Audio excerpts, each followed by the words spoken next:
Hello, this is Ollie's Movie Madness, and I'm here to do a movie review of The Woman in the Yard. Came out this year. Now, The Woman in the Yard is actually a really interesting film because this film has gotten a lot of hate from critics and audiences saying that it's really bad and not that interesting. And I watched the film yesterday, and to be completely honest, I don't think it deserves that much hate. Because there are worse films that came out this year, like Hurry Up Tomorrow, that stupid movie with The Weeknd and Jenna Ortega. Like I heard that movie is like unwatchable. Well, this film is actually entertaining to watch because the storyline is very simple. It revolved around this girl named Ramona, and her husband died in this car accident, and she tried to get over the loss of him. But also, she's dealing with this injury because she broke her leg in the car accident, so that's why Ramona has to use crutches. And she had to be a single mother because her husband died, and she had to take care of her two kids. And one day she finds out that there's this mysterious woman that appeared out of nowhere. She's just sitting there near Ramona's house outside on their lawn, essentially, in their yard. And she wanted to know what's going on. So she had to do everything in her power to try to get over the loss of her husband and trying to figure out why this old woman, well, she's not really old, but why is this woman just watching her throughout the whole day? And that's basically what the storyline is for this movie. It's very fun and really simple.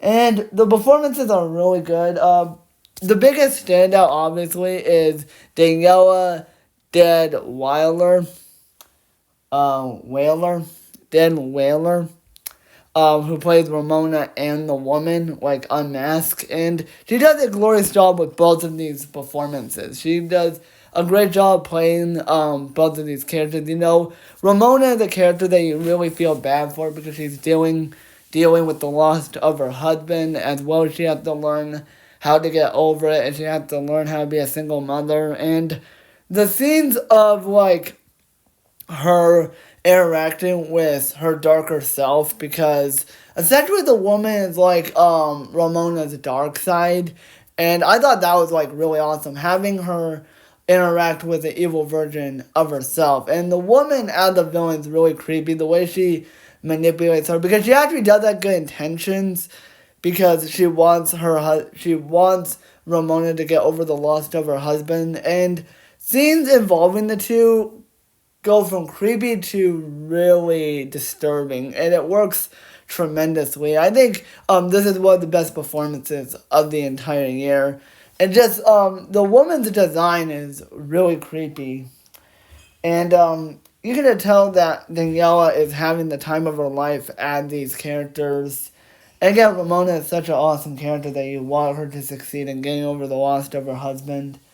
Peyton Jackson plays Tyler. He also gives a really fun and fantastic performance because, like, he's also trying to get over the loss of his dad, and he is trying to help his mother, trying to figure out what is going on with this woman in their yard. And the scene of, like, Taylor trying to, like, drive the car to, like, essentially run over the woman is a really dark and suspenseful moment, and it's really creepy and really disturbing.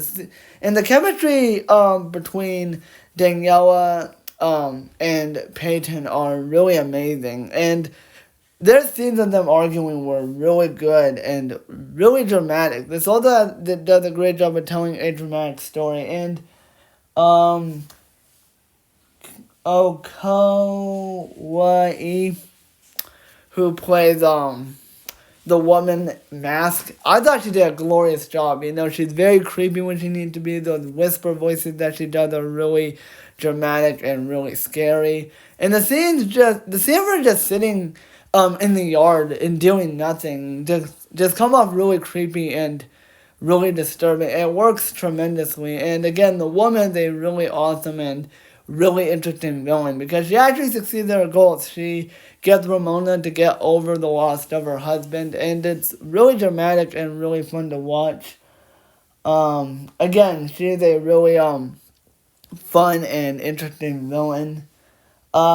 Estella Kohana plays Annie, and she does a glorious job with her performance. You know, she's kind of the heart and soul of the entire film. She's the heart and soul of this movie because, you know, Annie is going through a lot. She's trying to cope with the loss of her dad and trying to help her mother try to be happy and try to keep her emotions in check. And scenes involving Annie and Ramona do lead to some really tragic moments and some really powerful moments. Like, the scene in the attic alone is just really disturbing and really creepy. And it works perfectly with this movie. Just her getting dragged by the woman is really scary and really disturbing, I have to say. It's probably one of the most disturbing moments of the entire year in film history.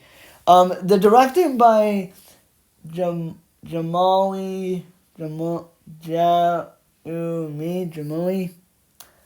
Colette.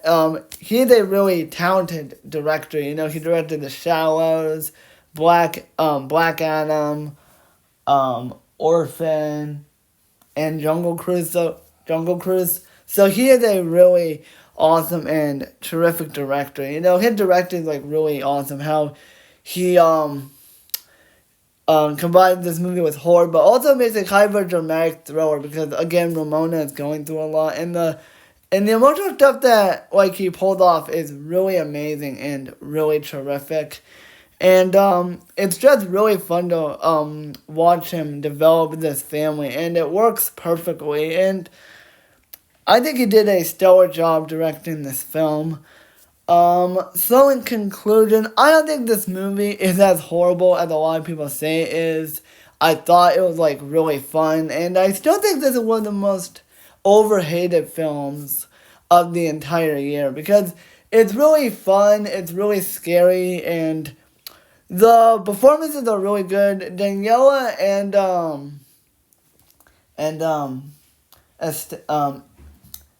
Estella are the standout performances of the entire film. You know, the woman is such a awesome and scary and effective villain.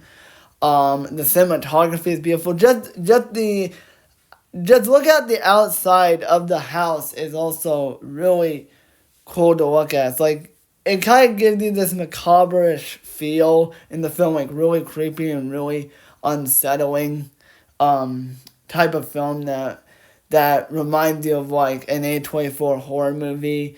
And I highly recommend you watch this film, especially if you enjoy Renfield with Nicolas Cage or Beau is Afraid with Joaquin Phoenix. Then I'm sure you're going to like this film as well. And to be honest, again, there are far worse movies from this year like Snow White and Hurry Up Tomorrow. Those two films are way dumber than this film is. And I give this film a 10 out of 10. It is really fun and really entertaining to watch. So that is my movie review of The Woman in the Yard. Hope you guys enjoyed.